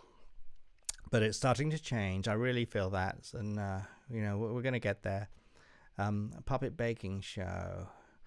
That there was one, wasn't there? That Kirk Thatcher directed, a Henson one, I think, last year or the year before. Yes, puppet safe word. Yeah, I don't know what it needs to be, but I will. Yes, Ron, you were sleeping. So yeah, it's probably online somewhere, or there might be someone might have some footage of it. But we did Life's a Happy Song, and Michael Rooney brought in his dancers, and we did the Muppets and the Archers at the back, just in front of where the orchestra would be. Yeah, it was really interesting. I'm watching how they technically create that Dancing with the Stars show. Everything is mapped out on these charts in the control room, so that the camera's cut on certain beats of each of the song. It's like, it's not just random. I think I'll cut to camera 3 now. Everything's like to the frame, like marked out. So it's a tight show. And of course, we worked with the host. I forget his name now. A few times now. He's lovely. It's on the tip of my tongue. You know who I'm talking about. Dancing with the Stars is the American version of what's the one in England called? I forget now. But I think the UK one was first, right? I can't remember anybody's name or anything. It's great when you get old like that. It's like you don't even care. It's like, okay, I can't remember anything. Doesn't matter, because I don't know what I'm not remembering. Found today at Gotham in US. Oh, I say. So yeah. Let's see. I'm just trying to think if there's anything else before I come back on next time round. But I'll have a whole new bunch of things to talk about then. What else? Any more questions? Strictly, that's right. Strictly Come Dancing or something. The English one is called. I'm not quite sure. So it's just been shorthanded to Strictly. So it's a bit of a mystery to me why it's called Strictly as opposed to Loosely or something. I don't know. It's really weird. I guess did it start out as more of a ballroom dancing show? Is that the thing? Maybe that's where the origins are. Recommended made things. I don't know what that is. Audiobook. What is that, Rich? What is that? The giant foot in Kidding, was that really that big? Yeah, it was a giant foot, and they made a giant hand as well for when he gets picked up. Swazzle, I think, made those. So yeah, it was a big old giant foot. I think mostly styrofoam and then covered in fur and stuff like that. It's a puppet thing. Okay. Favorite Muppet Show sketch. Oh. I'll have to think on it. Oh my goodness. There are so many, and I remember most of them because they're in my earlier part of my brain that still works apparently. So, gosh, yeah, that's a good question. Picking one, that's the thing though, like a character, picking one out of the thousands. Here's something though, speaking of Muppet Show sketches, and it's something I might put up on my Facebook pages or something soon. I was going through some old Spike Milligan, Origin is Come Dancing. Okay, which was more of a ballroom dancing thing. Thank you, Don. There you go. I forgot what I was just saying just then. That's the problem. What was I talking about? Remind me. Tell me in the chat what I was just about to say. It'll come back to me. I got really excited, so apparently it was quite good.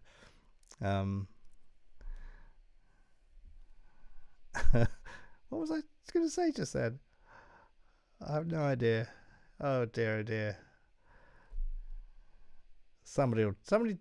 Can somebody not read my mind and look into the future and let me know? Surely. Muppet Show sketches. That was it. Thank you, Spike Milligan. So I was Well done, Mark. Yeah, so I was looking at some through some old Spike Milligan sketches, and I found this one, and I think it's probably from the 50s or early 60s. I'm not quite sure. A TV sketch from one of his shows, and Spike plays a sort of a quack doctor, and on the operating table is Arthur Mullard, who is an English character actor as well. And there's like a couple of other doctors and nurses around, and Spike's sort of this, really bad doctor, doesn't know what he's doing, and this other doctor is really shocked, and they're talking about insurance and like who's going to pay for this and all that kind of thing.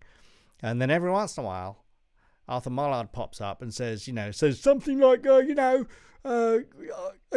really going to operate on my appendix or whatever he says, and then he drops back down again. And I thought, this is the origin of Vets Hospital. I know because Jerry Jewell wrote the Vets Hospitals, and I'm pretty sure I remember him saying he was a fan of the Goons and Peter Sellers and Spike Milligan and all that stuff. So he knew those guys, and I think he was a fan. He appreciated the absurd and the surreal humor that those guys had, and that influenced him as well. So I think that's the origin of the Vets Hospital sketch. It's kind of just like it. So I thought that was really interesting. That was a new discovery, and I'll put that up there for you in the next week or two, hopefully, for you guys to look at and let me know what you think. But it's like that's Vets Hospital, Spike Milligan. So I read your mind. Shame on you. Who's Shirley? Shirley was a dear lass. A dear lass. Okay. Okay. So we've got dancing, we've got Keith, and we've got puppets for my videos. Some live and some recorded, right? So I'll try and mix it up. Maybe I'll see how it goes. Maybe do one live to every 3 records or something like that. But it depends on what's happening, and some of the things I may have to keep like super short. But hey, something's better than nothing, isn't it? Just to keep connected. Sadly, there will be things that as I'm working on stuff, I won't be able to talk much about until much later. So I can't, it's like it would be nice to talk about that stuff now. But all in good time, I suppose. At least when the stuff comes out this year, anyway, there should be a few things that are going to pop that I'll be excited to tell you about. So, plus a bunch of traveling for shows. So Keith wants to be my puppet. You've been my puppet for years, Keith. You just didn't know it. I'm sorry. Ask Gail, she'll tell you. She knows. Sorry. Carrie, hi Carrie. How are you doing? Jumping in. Been a while since I was trying to think. The last time I saw you was probably at like a celebration or something, 150 years ago or something, in some other country, right? Star Wars convention. I don't know. It was a long time ago. So, if you ever have to make a Muppet puppet character based on yourself, what would it be? It's basically the character I was talking about earlier, that I'm going to rebuild. He's a complete nutcase, but he says things that even I can't say, and that's saying something. So essentially, he's like a more extreme version of me. So Star Trek, Star Wars crossover. Do like a TikTok video that we can all add to. Yeah, I've been actually just recently looking into that and realizing that's another thing I can play with soon. I've not, I could open up an account and I've been learning about how people use these things. Yeah.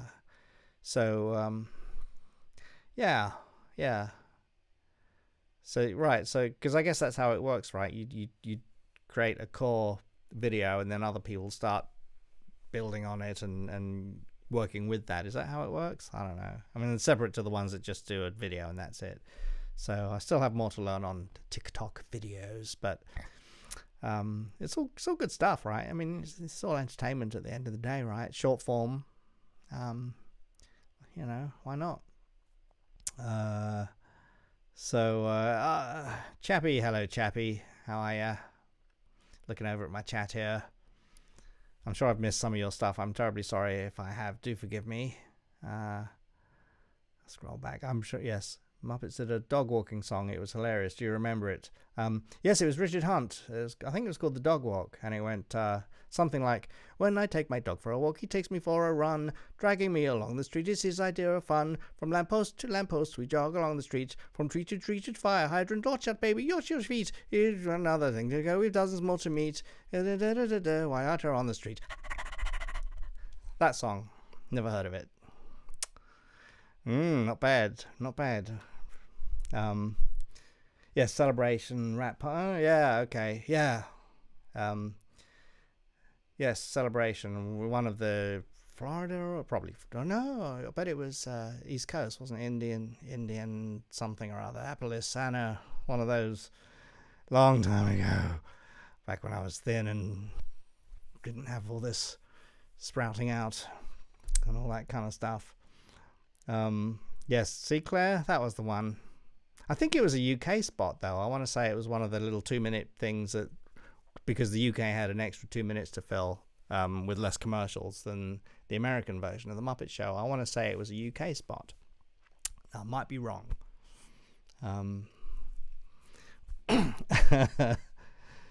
Oh my goodness. Good old Richard Hunt, though. That was a typical thing for him. Richard liked singing, though. Richard liked entertaining in general, whether he was on camera or not. Hey, Jerry. How you doing? Good to see you, too. So let's see. I don't know what time is it? It's 8 o'clock here at UK, and that would make it, what, 7, 6, 5, 4... Is it 3 p.m. East and then midday Pacific? Not, yeah, I don't know, maybe. And then as far as Australia goes, I have no idea. But I don't want to keep you forever, but it's Super Bowl Sunday for those of you that like that. Is anyone going to watch Super Bowl? Anyone just watch it for the commercials?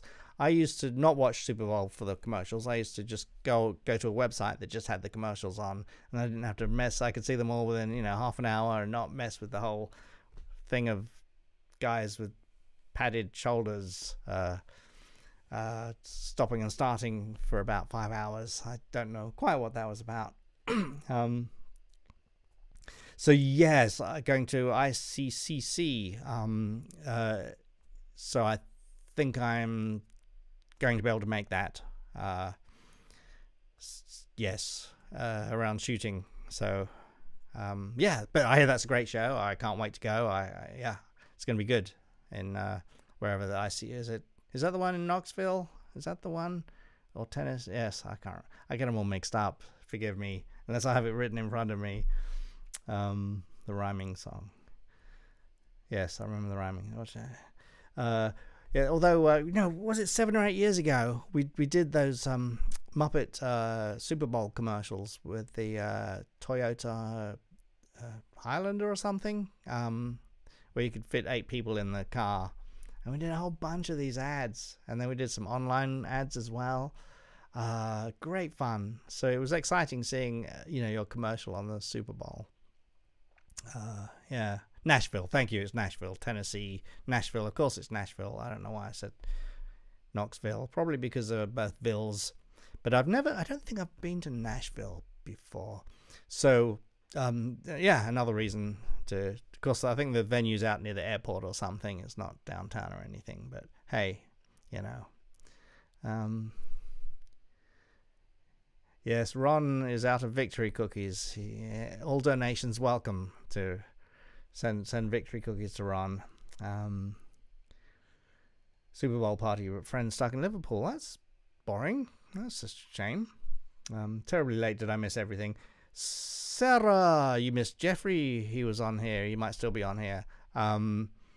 You sort of did, but you sort of didn't. I mean, this has been how would you put it? A very, very loose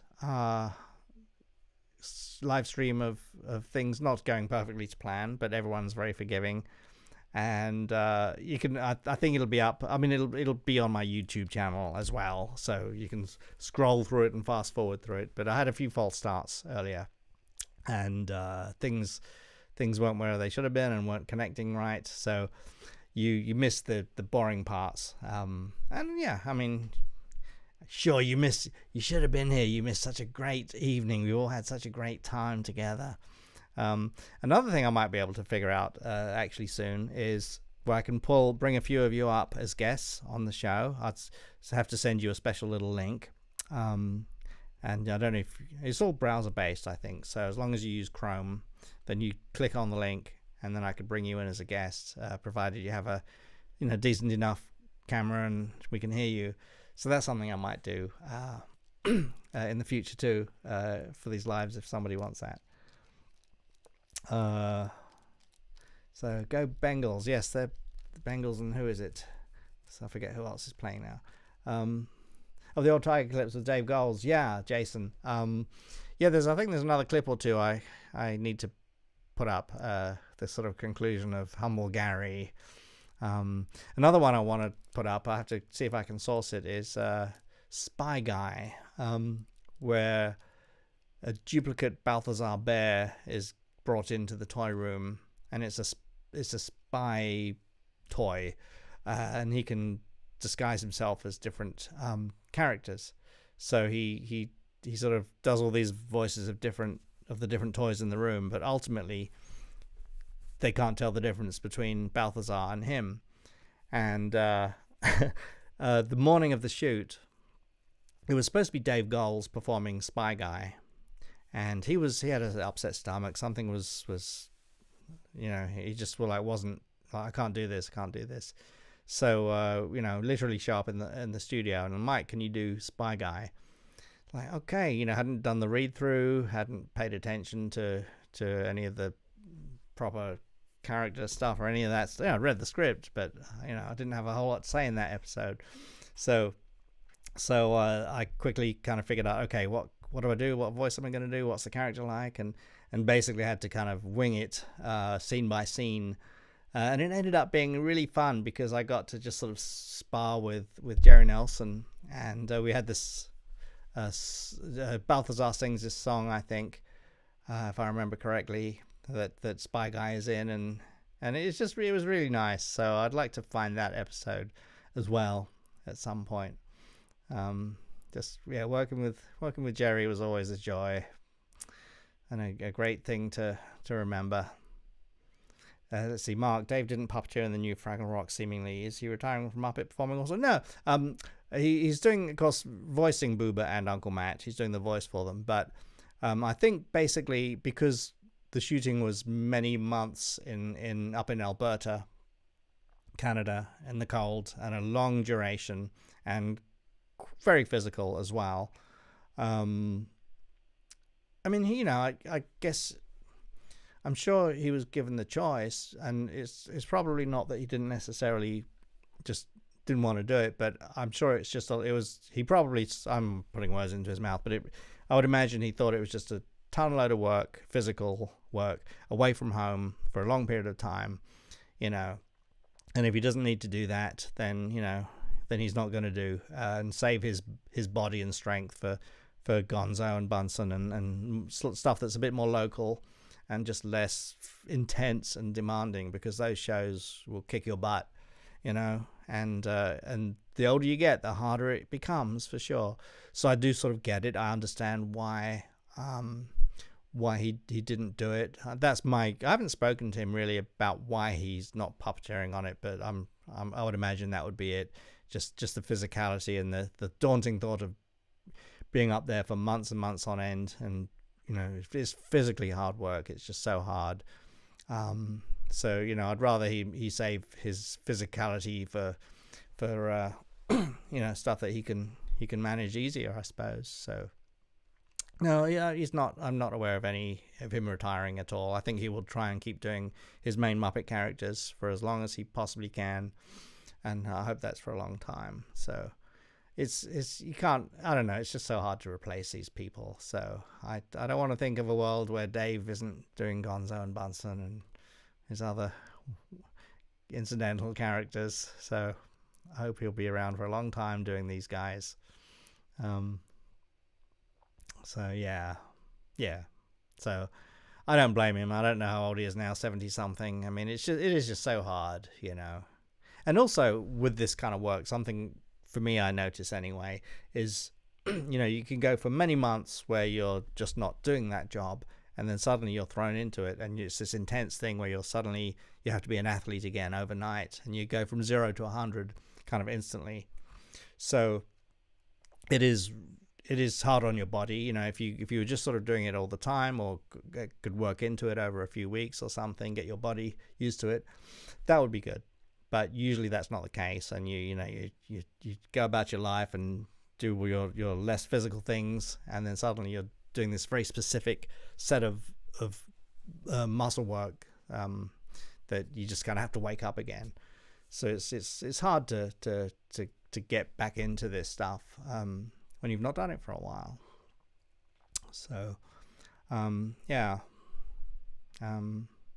but yes, I'm sure Fraggle Rock will get a second season. I'd be surprised if it didn't. I mean, I'm sure it's not a cheap show to make. It looks expensive, for sure, which is great. It looks amazing, doesn't it? Very vibrant and colorful, and it's nice to see these characters with such clarity and definition, finally. So, yeah. Thanks, Rich Carlson. Yes, take good care. Or bye. You might have already left now, but if not, bye.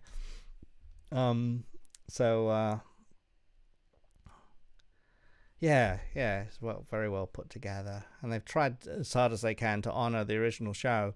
You know, they don't have the original music guys. They don't have the original Jerry Jules, the head writer.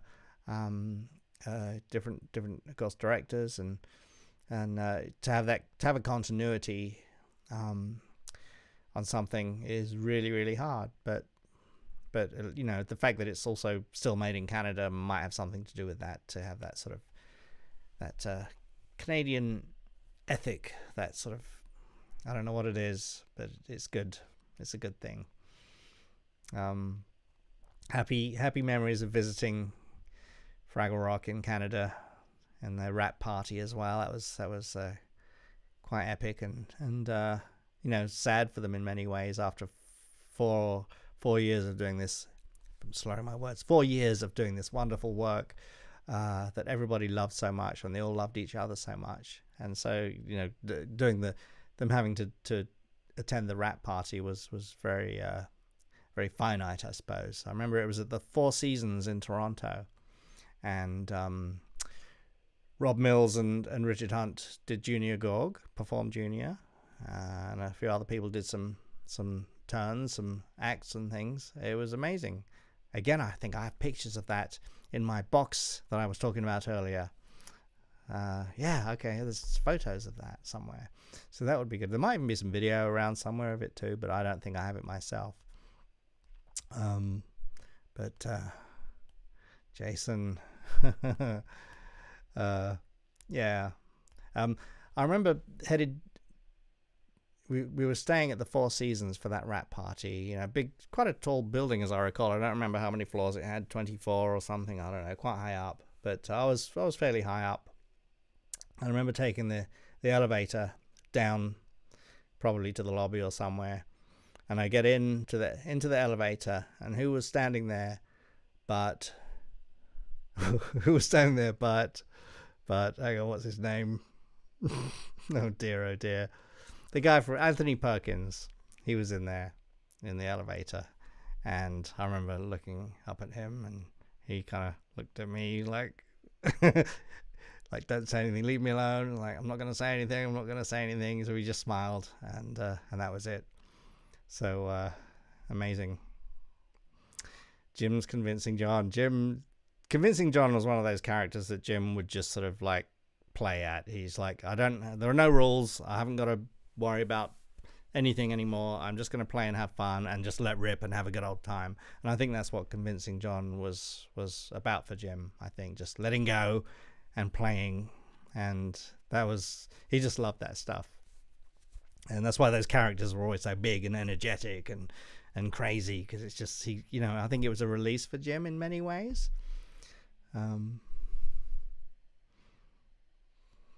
Yes, St Anthony's Head in Cornwall. I have video and photos of that as well, actually.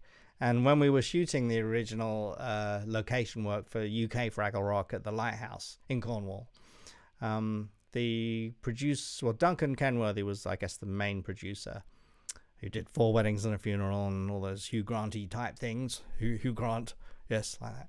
And Victor Pemberton was the writer, and I think he was also a co-producer on the UK stuff. Victor Pemberton he passed away a few years ago now, but he was known for, he worked on some Doctor Who's, and as a writer, and wrote some books, and audio books and things like that. But he was famous for inventing the sonic screwdriver for Doctor Who, so, which was fascinating. That was a big contribution. So we were with John Gordon Sinclair, the Scottish actor, actually, yes, and we were down in Cornwall, and while Duncan and he were Victor were out at dinner, it was Dave Barclay, Karen Prell, myself, and John Gordon Sinclair. We stayed back, and we knew the hotel guys quite well by this time, and they let us haunt Victor's room while he was gone. So John Gordon Sinclair was an electrician in his day, so he wired up the bedside lamps so he could flicker them on and off. And we had his room had an adjoining door, so we got the room next door, so we could run everything through to the adjoining door. And we rigged up a series of strings and pulleys on little eyelets that would rattle the coat hangers in the closet on cue. And I think Dave Barclay rigged up a tape recorder, portable tape recorder, to play back. Oh, he rigged it to a servo control, so when you flip the servo, it would engage the tape with the cassette recorder and would play this tape of us all like making these ghost sounds and stuff. So we waited like, I don't know, an hour or so till they finally came back, super late and merry from some wine, I'm sure, and gave it about 5 minutes for Victor to get in the bed and settle down, turn the light out, and then we started haunting his room, like just one little thing at a time. And I have it on video. I hope the video is still intact. But we were like giggling like little kids. The fact that we'd rigged it. Oh, and the bedside drawer opened on its own as well. It was again rigged with little strings and stuff internally. So all running down the skirting board and through this adjoining door, through these little eyelets and stuff, little yeah. And it seemed like it took about 5 minutes. Until finally, I think he realized, hang on, there's something going on here. But he was quiet for a very long time. So I'm thinking maybe for a bit there, he really did think something was going on and wasn't quite sure. I would love to have seen his face.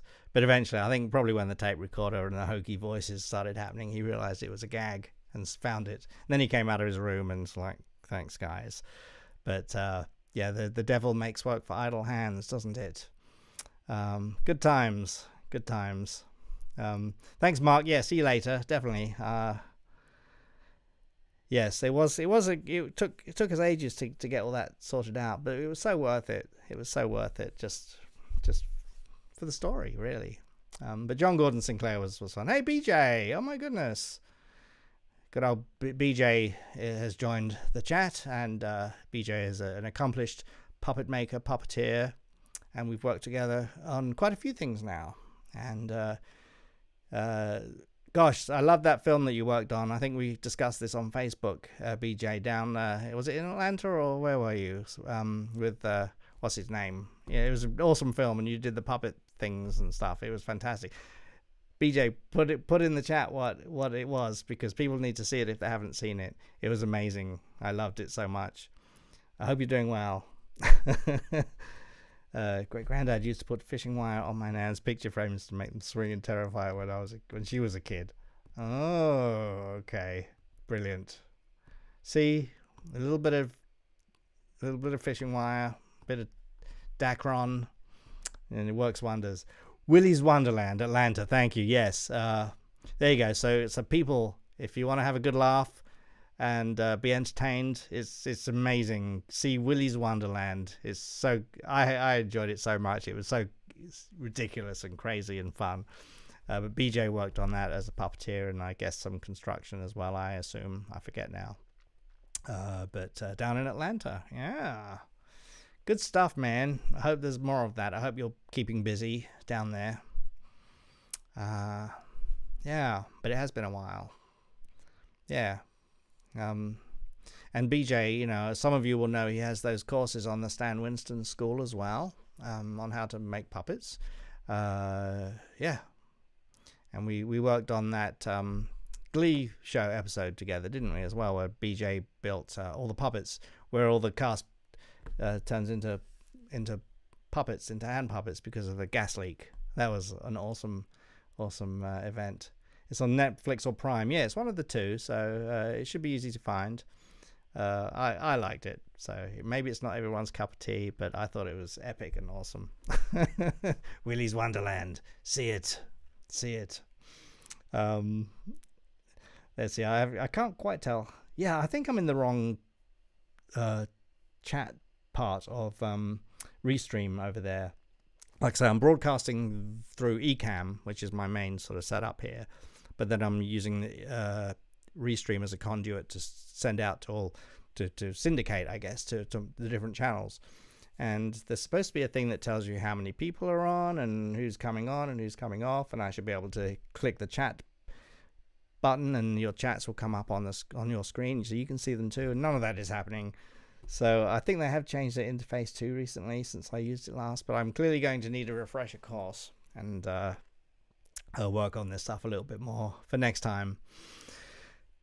So anyway, I've gone on, and I'm sure you're all like thinking, when's he going to shut up just so we can leave already? You can always sneak off quietly.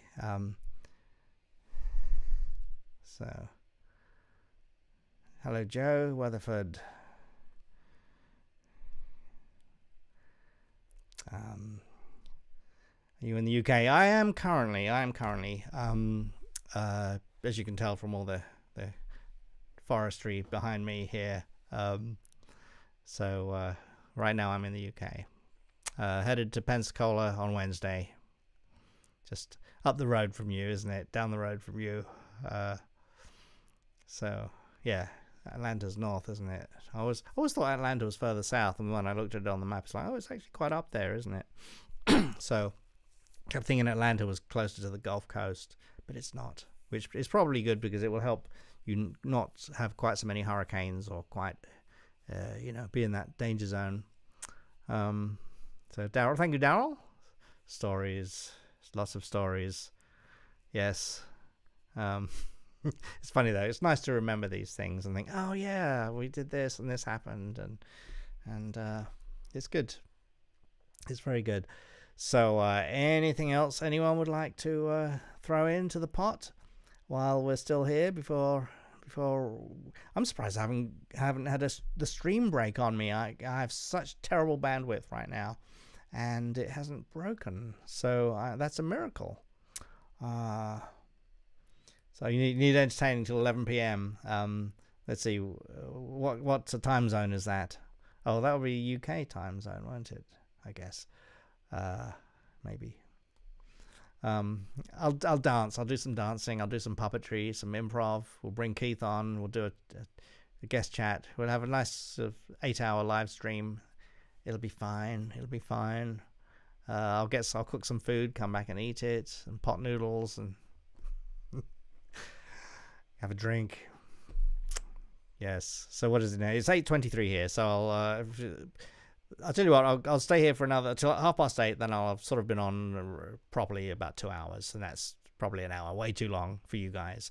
So let's see what else we can do to fill up that last 7 minutes. But otherwise, what are you all up to? Yeah, UK. I thought you were done. Yeah. What are you all up to? How are you? What's it's middle of February already. It's insane. We're going to have spring here soon in the Northern Hemisphere, which is looking forward to that because it's been a bit cold and wet and windy here. I mean, it's quite calm now and the sun's starting to come through, but yeah.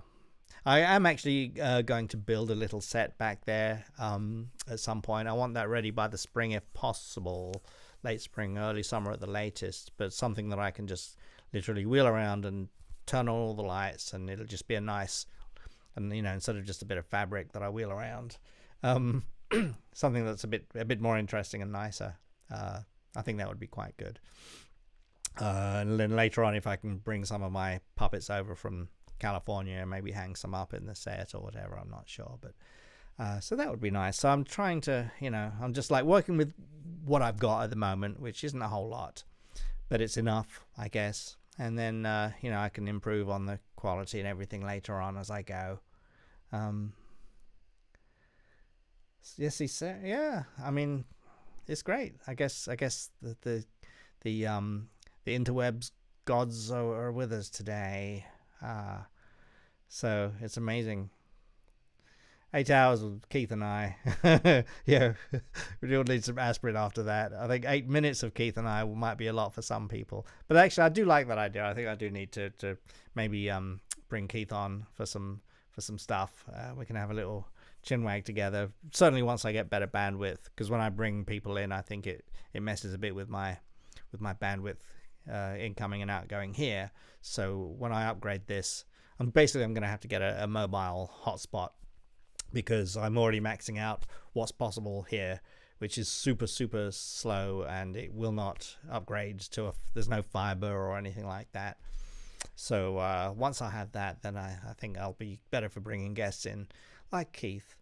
If I can afford him, that is. That's assuming that his contract isn't too long, and then I can afford Keith and his exorbitant fees. Mayfair, yes, Mayfair. Yes, the Punch and Judy Mayfair in Covent Garden. I was just telling someone else about that the other day.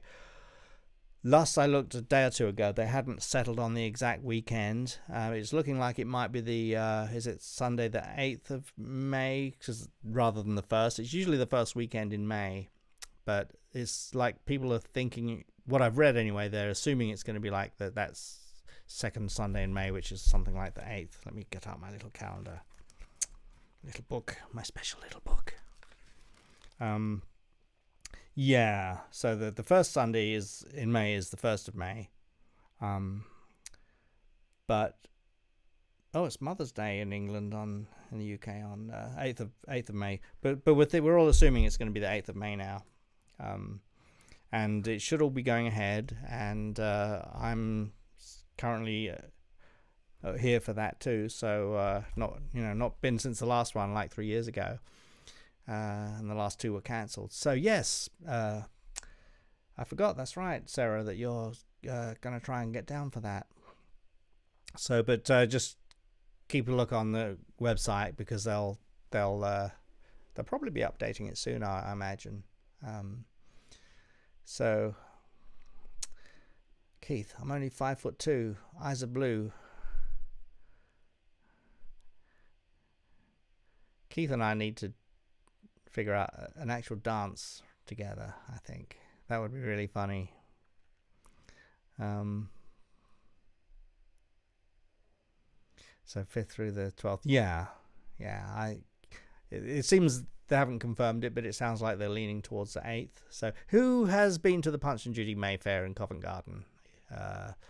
It's I think this year might be 360 years since Samuel Pepys entered into his diary where he first documented seeing a Punch and Judy show in Covent Garden 360 years ago.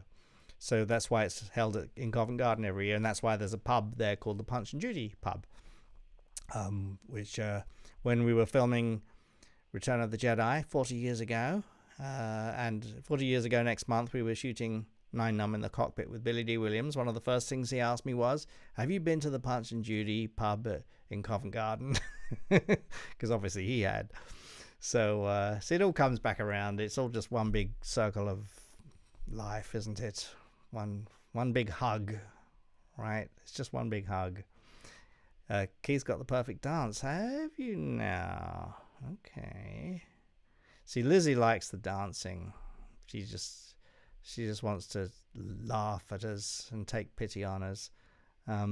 Yeah, 360th birthday. Okay, so I got that right. See, Sarah's very knowledgeable, but Sarah's a dancer too, so that will be embarrassing. Yeah. Oh, that's right. Yes, it's Toby saying yes. There's a plaque for his dad in the church. I'll have to see that. I don't think I've actually seen it myself. That's right, though. Yeah. Toby, you would have gone in the 70s, 80s, probably. I think I first started going early 80s for sure. And then I'd missed it for decades while I was out of the country, of course. But yes, Toby comes from a puppeteering family, so he's one of the few that's like the real deal, that has that lineage and that legacy and that DNA. So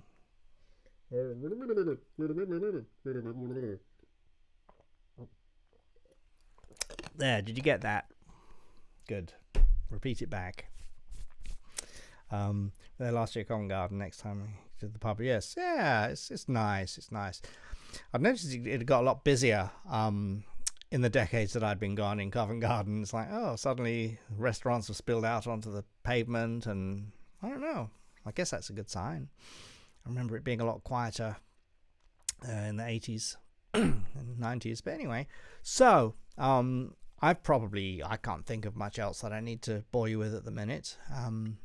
And I'm sure you're ready to be released back into your real lives again. But leave comments, leave some feedback, and if you have a bubble speak, yes, like bubble wrap and stuff like that.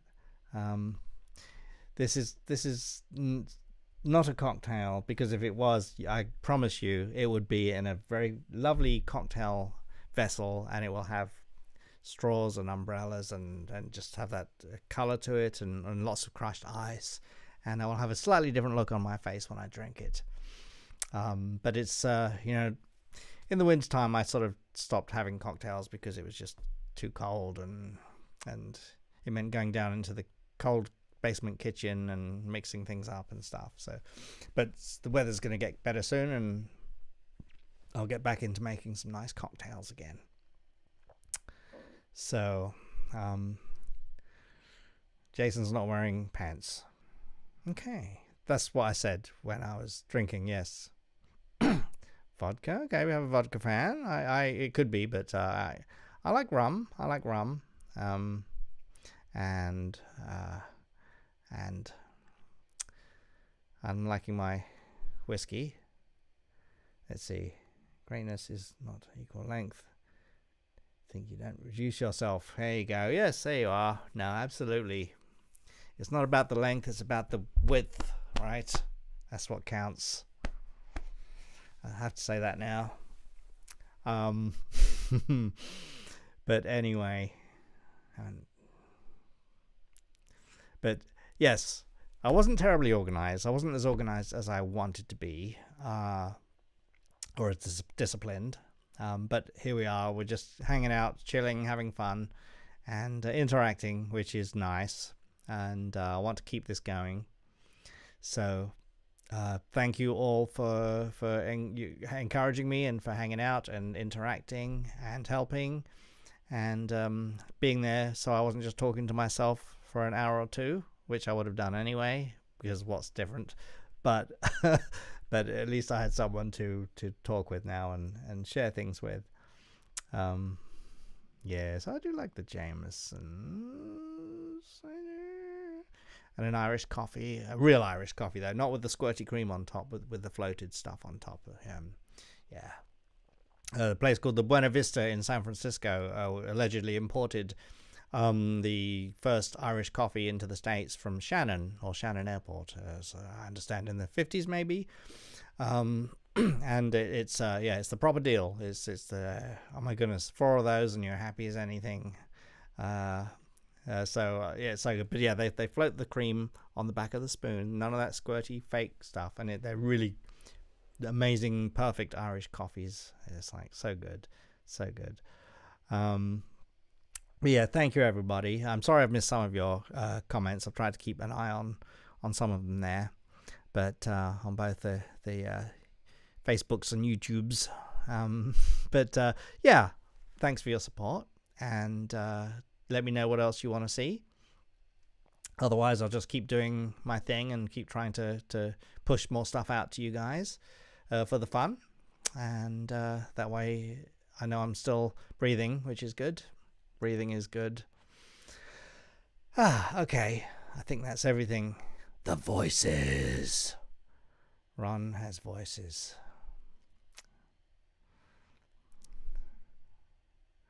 Mike, do you like Monkey's Shoulder whiskey? Monkey's Shoulder. I probably haven't had that. Where's it from?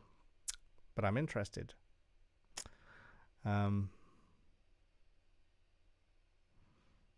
Hey, Sabine. Yes.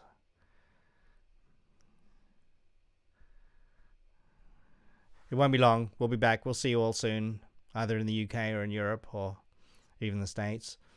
How much of a pain was it to wear the costume for 9 It actually was okay. It actually was all right. The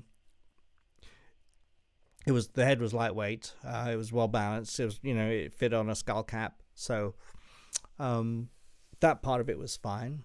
I could stay in there for hours if I wanted. I think the real issue for me was, the boots were kind of really uncomfortable. So my feet would get really quite sore and tired from wearing those giant boots. I tried to put things inside them to help out a little bit, but they were just hard. But the biggest issue for me really was there'd be such a heat build up, because it was sort of a padded red suit. It wasn't just a thin piece of cotton. It was like quilted, and so heat would just really build up, and then with the neck piece over here, and the only one place for any air to escape was a little hole in the back of the mouth that was about this big. And when the mouth was closed with the radio control, then there was no air getting in or out at all. So there were no other holes in the head anywhere for the heat to escape. So it would just get super hot, and oxygen would be an issue, getting enough oxygen in, especially if I was doing something a bit more physical. So that was quite hard. And then, of course, the eyes would fog up within a couple of minutes. And no matter what I put inside, I tried pretty well everything, silicons and washing up liquid and the anti-fog stuff and divers things, and it was just so intense. So the heat there was so much moisture that they would still fog up anyway, and it became hard to see. So when I had to walk around, I'd sort of have to count my footsteps and subtly feel a bit of a set. So I'm on the corner now, and there are a few times where I had to go up some steps blind, and in The Last Jedi, I was running through the tunnels with those guys just before they discovered the Falcon at the end there, and I tripped over it. It was a curvy little tunnel, and it was dark. There was a big boulder on the floor that everyone else could see except me, and I tripped over it and fell hard on the ground. Messed up my thumb, got a bruise where the battery pack was here, and put banged my knee up. It still hurts me a bit to this day sometimes. So I did some damage to my knee. That was agony. So but we did one more take, and that was the one they used in the film. But it was kind of embarrassing because you got Oscar Isaac and Carrie and Anthony Daniels. Everyone's there in front of me.